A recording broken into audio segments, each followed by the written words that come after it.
You're watching Maryland Politics here on TV Free Baltimore.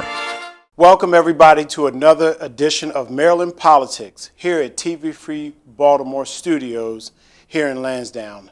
And I'm with David Griggs, Libertarian running for United States Congress in District 7. Welcome to the studio, David. Thank you, Derek. Glad to be here. Absolutely, absolutely. Well, let me start by just getting more familiar with you. Sure. You know, can you tell our audience a little bit more about who you are, you know, your background, just a little bit of representation about yourself, please? Sure, I'd be glad to. I'm David Griggs. I was born in Florida, went to school in Florida.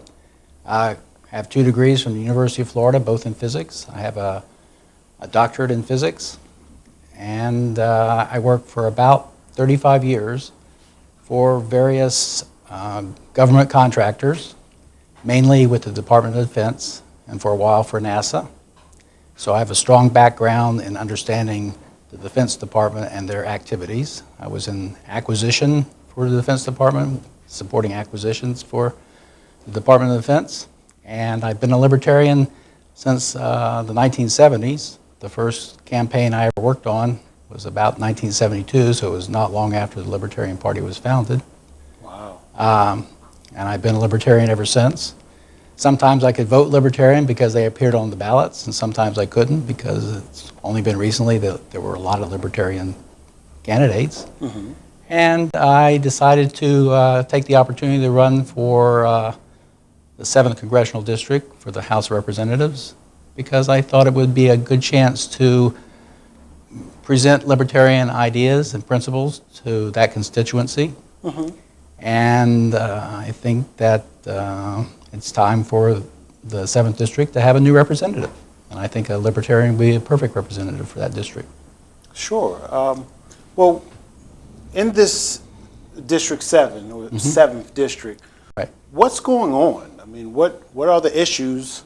And I'm sure there's some kind of issues, and I'm sure there's some plus sides. So feel free to share both the the pros and cons, or the good and the bad, so to speak, of what's going on in District 7. Well, District 7 is a district that's very complicated in shape and population.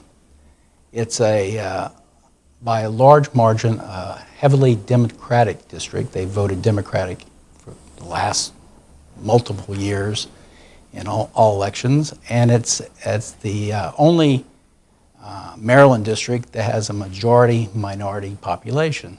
Okay. So it was the goal of when redistricting occurred in 2011 to create a district like that and make 7 of the 8 districts in Maryland be majority Democratic voters. Oh, it was by design, is what it was you said. Designed, okay. And they voted Democratic for the Democratic candidate since then, and even before. It's a district that's basically consists of 2 distinct parts. It's the eastern area of Baltimore City, a large fraction of Baltimore County, and a large fraction of Howard County. So Baltimore County and Howard counties have different populations. So it consists of city limit area and Baltimore, county area and as county well? area, right? Wow, I never knew that. I always thought a district, would have to be either in the county or the city. You would think that, wouldn't you? Yeah, I mean that. I think a lot of people. The Maryland legislature, in their wisdom, you probably are aware that Maryland was one of the states that was the redistricting plan was reviewed recently by the Supreme Court. A decision hasn't been made, as far as I know, because they have a couple of districts in Maryland that are very, very complex and are conspicuously, what the phrase is, gerrymandered. And so the Supreme Court is going to rule on whether it's actually a legal redistricting. Wow. So we'll see how that turns out. It wouldn't affect this election, obviously, may affect elections in the future. You've seen a lot since the 1970s, Yes, okay? right. To have been active Right. as an active libertarian for Right. so long. A lot of these changes, I'm sure have been good, but I'm pretty sure most of it has been things that you've have drawn questions for you. Sure. Can you kind of point out some things that you'd like to see different, or things that you would do if elected? And currently, you would be running against Elijah Cummings, correct? Yes, Representative Cummings has been there about 25 years. And he's been the representative for that district for that amount of time. And I think that's one of the problems of the district, that they vote Democratic strongly in every election. And I think basically one of my points, one of my jobs, one of my goals is to educate the constituents of that district about why they should seriously think about voting for a libertarian. Because I think libertarians offer a lot of positions on issues that would be attractive to the constituents of the district. Both the northern part of the district, that's kind of they have a different set of issues than the southern part, which is in Howard County. But I think in general, a lot of the issues can be addressed by a libertarian. I always ask my libertarian guests, Uh-huh. I always ask this question because it's generally a similar answer, but a lot of times there are some differences in the reply that I get. Right. But as the libertarian movement, do you feel as though a lot of people just don't know enough about what libertarians stand for? Kind of like, Democrats are, Yes. It seems like I think the way we were taught, more government, less for the people. Even though it wouldn't be admitted, because as the conservative party is, it should be less government, Right. more for the people. Right. So I'm trying to educate people on what it is to Yes. be a libertarian, so they can maybe identify Yes. with whether they are one or not. Yes. The Libertarian Party, I think, is not that difficult to understand. The basic principle is that you have the right to live the life you want to live as long as you don't infringe on somebody else's right to live their lives. But that's sometimes not obvious how you apply that basic principle to the general populace as a whole. And libertarians see that the best person to make a decision about each individual's life is that individual. And I think we've gotten to the point now that both the major parties, the Democratic and the Republican parties, have differences, but they both think they know best how to run the country. And that includes being involved with your personal dealings.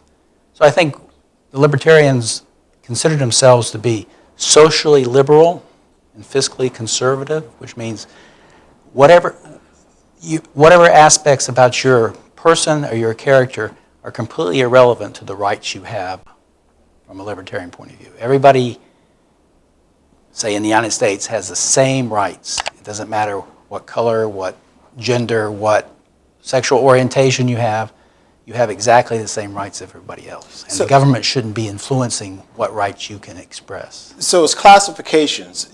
Libertarians believe that both the Democratic and the Republican parties have a way of isolating. Yes. Gender, race, color, Right. creed, where libertarians are just, is a full blanket covering everybody basically under one umbrella. Yes. And I think we've all gotten used to that way of thinking. We all have. Somehow we all try to put ourselves in some kind of classification. Right. Which in some cases, maybe it is warranted, especially when it comes to the wealthy on down to who's less wealthy or more poverty stricken. Because once that happens, you automatically fall within a different class bracket because you're in a different financial bracket. Sure. So I think it's very, very difficult to not see who and which party might be more in your favor. Now, I mean, would you agree with that? And yeah. Well, that's the way a lot of voters look at their vote.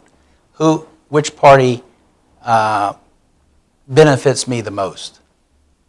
And I think if you look at libertarians don't argue that you're going to get a specific benefit because you're a member of a group or a class. You're going to get what the benefit you're going to be provided by a libertarian principled government is that you're going to get the choices that you want to make. You get to decide how best to run your life. The choices. See, and this is what something Charles Wesley has been trying to pound in my head for a while now. Mm-hmm. What else is your concern? What other major things out there do you feel as though the Libertarian Party, not just yourself, because it's a whole movement of getting people on board. What all do we all need to become or join in conjunction with to help improve the quality of life?